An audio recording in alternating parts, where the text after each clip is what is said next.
पेरू पेरू खा ना तेवढे फोड. नमस्कार मंडळी, मी छाया. आजच्या व्हिडिओमध्ये तुम्हा सगळ्यांचं खूप खूप स्वागत करते. चला, तर तुम्ही सगळ्यांनी खूप छान असा प्रतिसाद दिला. मला वाटलं नव्हतं एवढा छान प्रतिसाद देतात, तर खरंच छान वाटलं.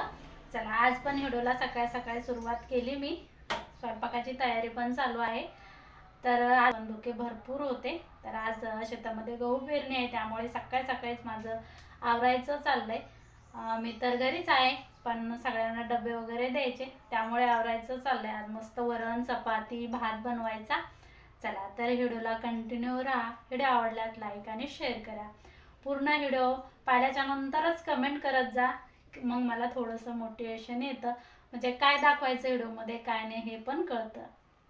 आणि मला जे माहीत नाही ते पण तुम्ही सांगत जा, काय दाखवा ताई, काय नका दाखवू, म्हणजे मग मला समजतं थोडंफार. चला, तर मग मी सुरुवात करते. आता आपल्याला वरण बनवायचं. मला नव्हतं व्हिडिओ टाकावं की नाही टाकावं, त्यामुळे मी टाकत नव्हते. चला, आजपासून परत एकदा एक नवीन व्हिडिओ चालू केला आहे. कसा वाटला कमेंटमध्ये सांगा. मी तुमच्यासोबत भोपळ्याच्या भाजीची पण रेसिपी शेअर करणार आहे, तर ती कंटिन्यू करा. कालच्या व्हिडिओ खाली मोहिनी ताईने इतकी छान कमेंट केली का, ताई मला स्वतःला कधीच कमी समजायचं नाही ताई, जसं असेल तसं दाखवा. तुमचा स्वभाव आम्हाला खूप आवडतो, तुमचा स्वयंपाक आवडतो. घरदार काय कोणाचं कसं पण असतं, ते काय पाहायला कोणी जात नाही किंवा कोणी कोणाला देत नाही, फक्त स्वभावाचा असतो, तो एकमेकासोबत शेअर करतो आपण. तर आमच्या मोहिनी ताईला खूप आवडतो माझा स्वभाव. तसं तर सगळ्यांनाच आवडतं. आणि बऱ्याच ताई म्हणतात, ताई तुम्हाला आम्ही पाहिलंच नाही तर ओळखलंच नाही. तर इथून पुढे कधीमधी जे व्हिडिओ येतील त्यामध्ये तुम्ही नक्कीच मला ओळखत जा. माझ्या आवाजाहूनच तुम्ही ओळखत असेल बहुतेक. आता चेहरा तर पाहिलेला नाही, पण ज्या ताईंनी आवाज ओळखला आहे त्या ताईला बरोबर कळतं की मीच आहे म्हणून. चला, आज वरण बनवलं काळ्या मसाल्याचं. याची रेसिपी भरपूर वेळेस शेअर केलेली आहे मी शॉर्ट व्हिडिओमध्ये, पण आज काही थोडं जेवढं आहे तेवढंच दाखवलं. डिटेल रेसिपी काही शेअर केलेली नाही, पण म्हणलं चला थोडंफार जसं केलं आपण शूट तेवढं एडिट करून टाकूया. आता मी वॉलपेपर पण मागवला आहे, जेव्हा येईल तेव्हा नक्कीच आपल्या किचनला लावू. त्याचा पण व्हिडिओ तुमच्यासोबत शेअर करेल मी. वॉलपेपर असला ना थोडंसं चांगलं दिसतं. पहिल्यांदा पण होता, आता तो खूपच खराब झाला, त्यामुळे मी काढून टाकला होता. तर आता मी मागवला परत. कसा आहे काय आहे तुम्हाला दाखवेल आणि दिसेलच. हे पण मस्त काळ्या मसाल्याचं वरण झालं आहे. आणि मी ना असंच वरण बनवते, आणि आमच्या इथे ना मुगाच्या डाळीचंच वरण असतं, कारण तुरीची डाळ अजिबात जमत नाही आमच्या घरी, पित्त होतं, त्यामुळे मी मुगाच्या डाळीचं वरण बनवत असते. हे पहा, असंच बनवतो आम्ही.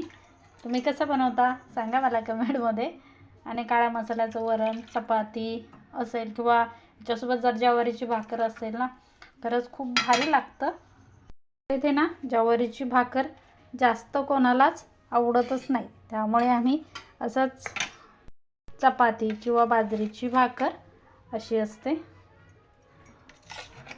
आमच्याकडे बाजरीची भाकर जास्त खातात आणि ज्वारी कमी. तर बरेच जण खात असेल ज्वारी, असं नाही, पण आमच्या घरी कोणालाच जास्त ज्वारी आवडत नाही. चला, या जेवायला. मी जेवण करते आणि जेवण केल्यावर तुमच्यासोबत गप्पा मारते. काय तुम्हाला खायचा का? जाम तुम्हाला.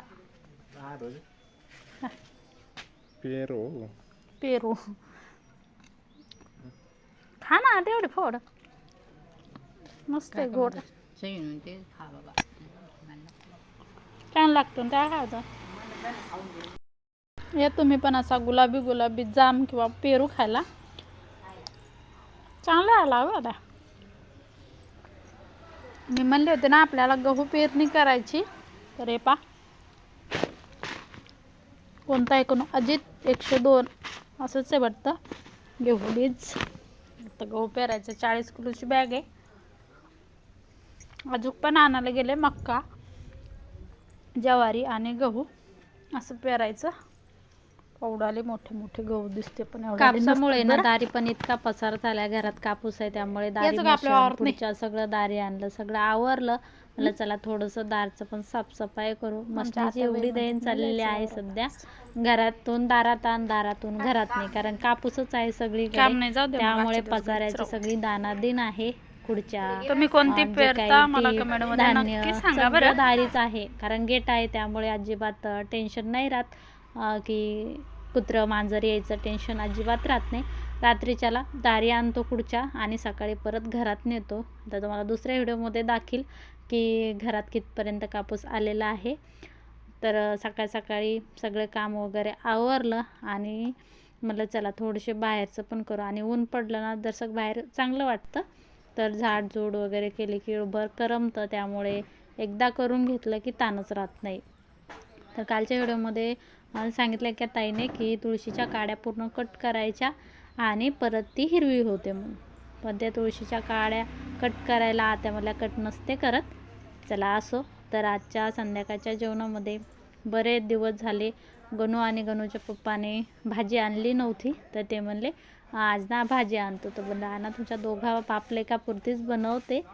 तर आधी चिकन शिजवून घेतलं मी, त्यानंतर त्यामध्ये लसूण घातला आणि आपले जे काही मसाल्याच्या डब्यातले मसाले असते ते घालून चिकन थोडंसं फ्राय करून घेतलं आणि मस्त त्यामध्ये पाणी घालून पातळ भाजी केली. आता याची डिटेल रेसिपी आम्ही बऱ्याच वेळेस टाकलेल्या आहे. तर आम्हाला पण दुसरी भाजी बनवली होती भोपळ्याची, त्याची पण रेसिपी तुमच्यासोबत शेअर करणार होते, पण नाही केली. आता उद्याच्या व्हिडिओमध्ये कारण खूप मोठा व्हिडिओ झाला असता. त्यामुळे चला आजचा व्हिडिओ कसा वाटला कमेंटमध्ये नक्कीच सांगा. आवडला असेल नक्कीच लाईक आणि शेअर करा. पूर्ण व्हिडिओ पाहिल्याबद्दल खूप खूप मनापासून धन्यवाद. भेटू अशाच एक नवीन व्हिडिओमध्ये. तोपर्यंत स्वस्त रहा, मस्त खा. सगळ्यांना बाय बाय. हे पहा मस्त भाजी भाकर रेडी झाली. आमची भाजी भाकर पण तुम्हाला दुसऱ्या व्हिडिओमध्ये दाखवेल किंवा उद्याच्या व्हिडिओमध्ये नवीन. चला बाय सगळ्यांना.